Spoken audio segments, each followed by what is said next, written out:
तो कक्षा 12वीं के सभी विद्यार्थी ध्यान दीजिए, जैसा कि मैंने आपसे वादा किया था, मैं आपका 2 जनवरी के दिन का एकदम रियल पेपर लेकर आऊंगा। तो जी हाँ, एमपी बोर्ड का एकदम रियल पेपर। देखिए पेपर आपका कुछ इस तरह का रहेगा।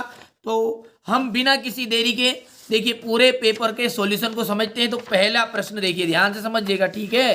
पहले प्रश्न को देखिए, भारत में, देखिए थोड़ा सा बड़ा कर लेते हैं पहले, तो यहां पर देखिए, ठीक है। भारत में प्राचीन सिक्के किस नाम से जाने जाते हैं? तो भैया आहत के नाम से जाने जाते हैं। गौतम बुद्ध, देखिए गौतम बुद्ध का जन्म कहाँ हुआ था? तो लुम्बिनी में गौतम बुद्ध का जन्म हुआ था। किताब उल हिंद नामक ग्रंथ की रचना किसने की? तो अल बिरूनी ने की थी। हड़प्पा सभ्यता का पूजनीय पशु वृषभ हो गया है। अकबरनामा का फारसी कर दीजिएगा, और ये छठे का आ जाएगा आपका 1930, ठीक है। पाटलिपुत्र किस साम्राज्य की राजधानी है? मगध की। विजयनगर की स्थापना किसने की थी? हरिहर और बुक्का ने की थी। भारत देश रिक्तिस्तान 1947 को स्वतंत्र हुआ, तो 15 अगस्त को, ठीक है। हिंदुओं के देवता भगवान जगन्नाथ का मंदिर कहाँ स्थित है? तो पुरी में स्थित है, ठीक है। महावीर स्वामी जैन धर्म के कौन से तीर्थकार है? 24वें, ठीक है। और आइन ए अकबरी की रचना मुगल सम्राट के अकबर के शासनकाल में हुई थी। अल बिरूनी गजनी के सुल्तान महमूद गजनी के साथ भारत आया था। किसके साथ आया था? महमूद गजनी के साथ। रट डालिए, ठीक है। आपके पास समय बहुत कम है और आपको नंबर अच्छे चाहिए, तो ये पूरा पेपर आप रट डालिएगा, ठीक है। मोहनजोदड़ो नगर की खोज राखलदास बनर्जी ने की थी। सही जोड़ी की यदि बात करें, देखिए पहले का मिलान आप बिल्कुल रिहाला से कीजिएगा। कृष्णदेव का आप मिलान कर दीजिएगा तुलव राजवंश। बाबर का आपका आ जाएगा मुगल साम्राज्य की स्थापना। कौटिल्य की बात करें तो आप अर्थशास्त्र नामक ग्रंथ के रचयिता से मिलान करके आइएगा। अमीर खुसरो मध्यकालीन महान कवि एवं लेखक। विनय पिटक का बुद्ध की शिक्षा है, ठीक है। तो ये तो आपका हो गए सही जोड़ी। अब यदि हम आगे बात करें तो क्वेश्चन नंबर 4 में है एक वाक्य में उत्तर, ठीक है। तो उसे भी ध्यान से समझते हैं। देखिए एक वाक्य में उत्तर है, ठीक है। क्वेश्चन नंबर 4 में जैन धर्म में कितने तीर्थकार हुए? 24। पहाड़ियों के जो लोग हैं किस प्रकार की खेती करते हैं? तो झूम। लॉर्ड कॉर्नवालिस कौन था? भारत का जो लॉर्ड कॉर्नवालिस था वो गवर्नर जनरल थे। सर्वाधिक प्राचीन स्मृति कौन सी मानी जाती है? बोलिए बोलिए, कौन सी मानी जाती है? मनु स्मृति, ठीक है। हड़प्पा सभ्यता में बंदरगाह किस नगर में प्राप्त हुआ? लोथल। और यहां पर छठा है, भारतीय राष्ट्रीय कांग्रेस की स्थापना कब हुई थी? 1885 में।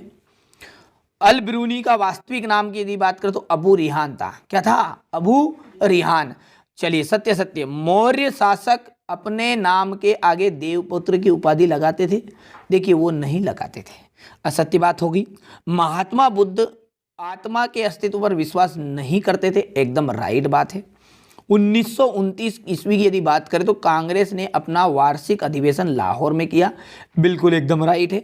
चौथा भी सत्य करके आइएगा, पांचवा सत्य है, और अंतिम जो है वो आपका असत्य रहने वाला है।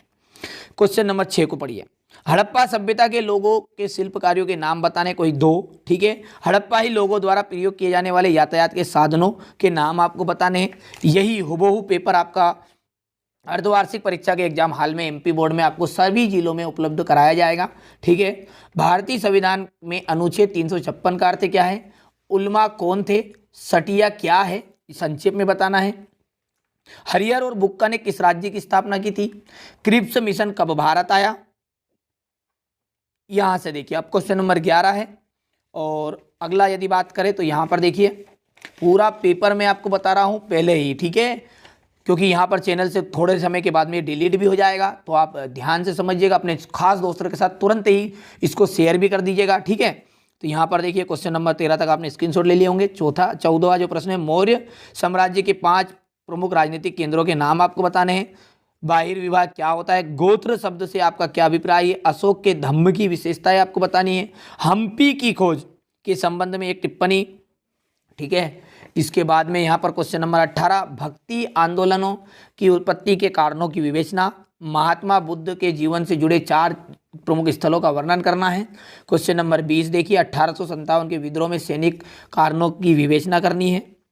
सिंपल सिंपल से प्रश्न है, कोई ज़्यादा कठिन पेपर आपका परीक्षा में आएगा नहीं, ठीक है। और यहाँ पर मैं बता भी रहा हूँ, जो अच्छा लगे वो प्रश्न याद कर लीजिएगा कि आपका भारत के मानचित्र पर निम्नलिखित को अंकित करना है, ठीक है। 23वां प्रश्न है, 4 नंबर का रहेगा, ठीक है। तो ये था आपका क्लास 12th का इतिहास का सेट ए का पूरा सॉल्यूशन मैंने यहाँ पर आपको उपलब्ध कराया। यदि आप सेट बी भी देखना चाहते हैं, देखिए 2 प्रकार के एमपी बोर्ड में पेपर आने वाले, सेट ए और सेट बी, ठीक है। अब पूरे एमपी में आपके जिले में हो सकता है सेट ए आए या बी आए, मैं नहीं जानता ये बात तो, पर लेकिन क्लियर है कि सेट ए और सेट बी के अलावा अतिरिक्त कोई दूसरा पेपर नहीं आएगा। तो दोनों सेट को आप जरूर देखिएगा।